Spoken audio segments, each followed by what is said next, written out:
بابا، هو حضرتك قلت لي ايدي اليمين وانا داخل يمين ولا ايدي الشمال وانا داخل شمال؟ ماما الحقيني، حماتي جايلي بكره وانا محتاسه مش عارفه اعمل ايه.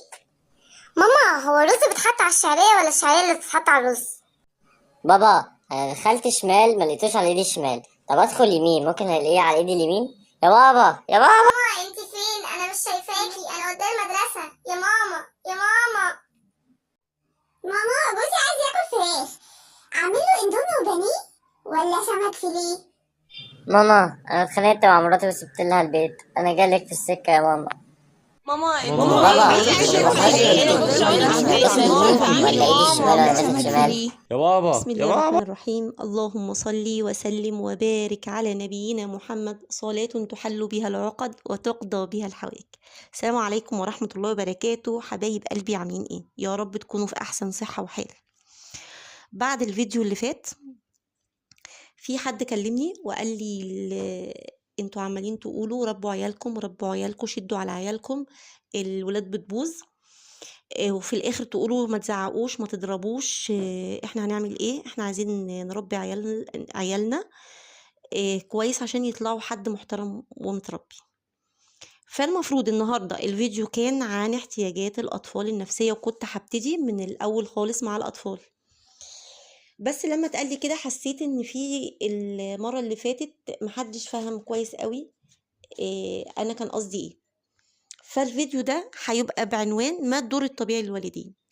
احنا ربنا عايز مننا ايه لما ادانا الرزق ده والنعمة الكبيرة، نعمة الأولاد أنعم ربنا علينا بيهم، فمحتاج مننا ايه علشان لما نقف قدام ايدين ما بين ايدين ربنا يوم القيامة ما يحاسبناش عليهم. انتوا كان مطلوب منكم 1 2 3، فهل انتوا عملتوه ولا لا؟ طيب ايه الدور الطبيعي للأب والأم؟ الولاد بيتولدوا بقى في فترة رضاعة، بعد كده فترة فطام، وبعدين فترة ما معينة المفروض بيقضوها عيالنا معانا لحد ما ايه بقى، لحد ما نوصلهم ان هم يتعاملوا في عالم الراشدين كويس قوي، يعرفوا يتعاملوا مع الصراعات والدنيا دي. ده اللي مطلوب مننا. قلنا اي كائن حي يا جماعة، سواء طائر، سواء في الغابة، سواء في اي حاجة، هو بيتولد من هنا، ابوه وامه بياكلوه ويشربوه، وبعدين بيدربوه يصطاد، بيعلموه ازاي يطير، بيخلوه يقف على رجليه، وبعد كده هو مع نفسه بيبقى فيه استغناء. في النهاية لازم يوصلوا للاستغناء عننا، ان احنا لو اختفينا ومش موجودين يقدروا يتعاملوا. الالتصاق الجامد بيهم ده من الاولاد بينا ده، وان هم بيحتاجونا طول الوقت، ده مش صح، دي حاجة مش صحية. يبقى لازم في النهاية هيوصلوا للاستغناء عن باباهم ومامتهم. عشان نكون أكثر دقة اسمها استقلال، ما يبقاش تابع للأب والأم. وأنا ما بقولش إن هم بيستقلوا عن الأب والأم، إن هم هيقطعوهم ويبقوا حياتهم مع نفسهم وما يشوفوش أبوهم ولا أمهم. إحنا مش في بلاد الغرب، لا يا جماعة، إحنا في البلاد الشرق. إحنا في الحميمية في الأسر، بس مش معنى الحميمية والدفء الأسري وإن أنا أروح واجي والود والبر وصلة الأرحام إن إحنا نكون أتباع لبعض. ما يبقاش في تبعية. الأب والأم الأنانيين بيستغلوا حاجة أولادهم عشان التبعية دي تفضل موجودة، بيخلدوها، عايزينهم لازقين فيهم على طول، تابعين ليهم للأبد. مجرد ما بيحسوا إن ابنهم أو بنتهم قادرين إن هم يدبروا أمورهم وإن هم بيستقلوا عنهم في قراراتهم، بيحطوا عراقيل قدامهم، هم اللي بيحاولوا إن هم يخزلوا منهم. هم اللي هو سبحان الله، يعني بيدي لا بيدي عمرو. ليه بقى؟ لان الاب والام الانانيين هنا، وانا ما بتكلمش على الناس الاسوياء، وما بقولش ان الاب والام الانانيين بيكونوا فاهمين دوت، او ان هما بيكونوا عاملين ده عن وعي. عمر ما حد بيحاول يأذي ولاده وهو واعي. محدش احنا طول عمرنا عارفين ان محدش هيحبك قد ابوك وامك فعلا، بس المرة اللي فاتت قلنا ومن الحب ما قتل، وده برضو حقيقي. قلنا مجرد ما الأب أو الأم الأنانيين، وما زلت مصرة إن دي أنانية، بيفقدوا أهميتهم، خلاص ابنهم بيبتدي إن هو بقى خلاص كبر، بيحاول ياخد قراراته بنفسه، لا بيحسوا إن خلاص إيه ده، أنا أهميتي راحت. الولد بينمو نمو طبيعي، ما هو ده الطبيعي وده المنطقي. هم مش هيقدروا يوقفوا النمو البدني له، الولد بيطول وجسمه بيتغير، هم مش هيقدروا يوقفوا ده. بس في حاجة اسمها النمو النفسي، ده اللي بيعرقلوه بقى. بتلاقي الولد في سن المراهقة ما بيقدرش يطلع، هي دايرة أبوه وأمه راسمينها له، والله ما بيقدر يشم نفسه براها. وهم بقى لا، ده الواد ده مؤدب، الواد ده متربي، ده أنا ابني أو ما بيتنيليش كلمة. هي الكلمة ما بتتناش، ما بيناقشنيش، وبيتغنوا بدوت الولد مطيع، الولد مؤدب. في الحقيقة الولد ملوش شخصية، شخصيته رايحة في ضمن شخصية الأب والأم، ما بياخدش فرصة. بتلاقيه حبيبي قاعد 17 18 سنة في قاعدة مش عارف يتكلم كلمتين على بعض، كل ما يجي هيقول رأيه بابا يقول أصل قصده كذا، وأمه تقول له مش عارفة عشان كذا، ويسكتوه. ما خدش الفرصة. فين الكائن المتفرد المتميز اللي ربنا يريده منا؟ فين ان كل انسان له خصائص معينة، كل واحد مختلف عن التاني؟ بنلاقي لا. وده بقى لا تربية ولا ادب ولا اي حاجة، دي قمة الفشل من الاب والام. الابن هنا ما نماش لا نفسيا ولا شخصيا ولا اجتماعيا، ما بقاش قادر يا حبيبي عشان يواجه صعوبات الحياة، مش عارف يدخل في عالم الراشدين. الغرب في الحتة دي هم بيرفكت، بيعلموا ولادهم من صغرهم، وده هيجي بعد كده في الفيديوهات ازاي من ولادنا واحنا صغيرين نعلمهم واحدة واحدة يتحملوا المسؤولية عشان يتحملوا مسؤولية نفسهم بعد كده. هم بيمارسوا دي بطريقة غلط قوي، وبيجي عند خلاص فترة معينة وملهمش دعوة بيها، بيشيلوا ايديهم خالص، بس بيكونوا هم ادوا الآليات دي. في حاجات الابن فيها، في حالات يعني الابن من كتر الحماية الزايدة والتعاطف، وان هو مش عايز يخسر بقى التعاطف الابوي ده، فحتى ما بيقدرش يعمل اي حاجة، بيتكل في كل حاجة حتى في الدراسة، فيا حبيبي بيفشل حتى دراسيا. ده انتقام لا واعي منه للي هما بيعملوه، للحماية المفرطة. الولد بيبقى 10 و12 سنة وابوه بيعديه الشارع، ولا ما يقدرش، اصله ما يقدرش يروح هنا لوحده، لا الدنيا مش امان، لا السوبر ماركت. طب ما هي مش امان عليه وهو 10 12 سنه، مش هتبقى امان عليه وهو 19 و20 سنه. ليه؟ لان انت ما علمتهوش وما درجتهوش علشان يقدر بعد كده يبقى امان، يقدر يمشي في وسط ده وهو مش خايف.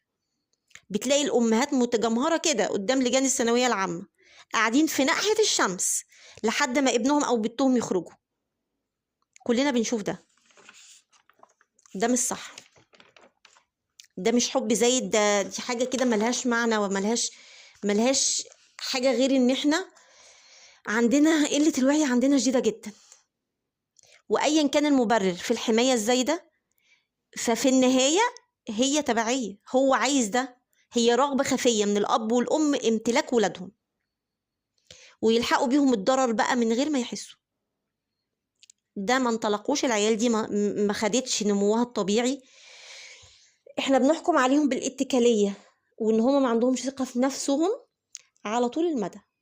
بتلاقي اول مشكله ما بينه وما بين خطيبته، ما بينه وما بين مراته، بيجري على امه، بيجري على ابوه، وبيحكي كل حاجه بتبقى على الفضائيات، عملت وسوت ومش عارفه ايه. ده لو حد عنده ثقه في النفس، عارف يتصرف، عنده الاليات اللي هو يستخدمها في حل المشكلات، ما كانش هيعمل كده. ففي النهايه يا جماعه، التربيه اللي ربنا عايزها مننا ان احنا نخليهم بالتدريج يستغنوا عننا عشان يقفوا على رجليهم في معترك الحياة.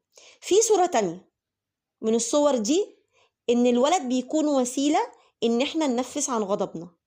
الاب او الام او الاتنين بيشوفوا الولاد دي وسيلة ان هما بيمارسوا سلطة القوي يقهر الاضعف. حيلة نفسية اسمها الضابط يقهر العسكري، دي حيلة معروفة، ان العسكري الضابط بيقهره، بيروح البيت بيقهر زوجته واولاده. بيعملوا كده وهم حاسين واعيين؟ لا، ما بيعملوش كده وهم حاسين واعيين. عمر ما هتيجي ولد واب بيعمل كده غير لما هيقولك انا عايز مصلحته، انا ادرى بمصلحته، وانا هاخد منه ايه؟ انا بس عايزه كويس. في الصنف ده احنا بنشوف المدير بيقهر الموظف بتاعه، الموظف يعني عاجز عن تحقيق طموحه، في ظلم اجتماعي. ايا يكن بنلاقي الاب متشبث برأيه، تشبث النوعية دي بتبقى تشبث غريب، حتى لو قراراته غلط المهم ارادته هي مهما كلفه من تمن، انا اللي همشي وانا رأيي اللي هيتم. الام نفس الحكايه، بتبقى بقى مقهوره في الشغل، مقهوره تربيتها كده، جوزها بيقهرها فبتطلع ده في ابنها او بنتها يعني. والقضيه بتتحول من قضيه توعيه الولد لخيره ومصلحته، وان في الاخر اللي هيتم اللي فيه المصلحه، لا انا النتيجه بتبقى تحطيم اراده الولد. انا قلت كده هو كده، طب نتفاهم، لا هو كده وخلاص. كأن في صراع لازم يخرج الاب والام فيه منتصرين. مستخدمين بقى كل الوسائل اللي بيسمح لهم بيها كونهم اب وام، كل السلطه الابويه اللي في ايديهم بقى، ضرب موجع، تحقير للولد، اذلال، محاوله اقناعه انه ما بيفهمش حاجه ولا نافع في حاجه. هنا بقى حاجتين اللي هيتموا. اول حاجه، يا اما الولد هيطلع شخصيه ما عندوش شخصيته اتحطمت خلاص، وطول عمره بيكون خايف من اي حاجه في الدنيا، مش واثق في نفسه، ما عندوش الشجاعه والاقدام انه يعمل اي حاجه، ما بيجرؤش حتى يعيني ان هو يطلب حاجه لنفسه، ان هو ياكد ذاته بشكل طبيعي. النتيجه كائن فاشل في حياته الاجتماعيه والنفسيه، هو مشوه وهيطلع ولاد مشوهين. يا اما تسلط الوالدين دول بيحدث عند الولد حاجه اسمها كده، يعني هو بقى بركان يا حبيبي بيغلي، ظاهريا بيحترم الاب والام وبينفذ بقى البركان بتاعه ده برضه في الاضعف منه، نفس المنظومه، انت قهرتني انا هقهر اللي اضعف مني. حد بقى عنده في المدرسه في صفوف اقل منه، او حد من صحابه جسمه ضعيف شويه بيفضل يضربه، بنلاقيه ماسك حيوان في الشارع بيفضل يعذب فيه وبيتلذذ بالتعذيب جدا والتنمر بقى على اصحابه. يكبر شويه خلاص بقى بيبقى البركان انفجر، اول ناس هينفجر فيهم البركان ابوهم.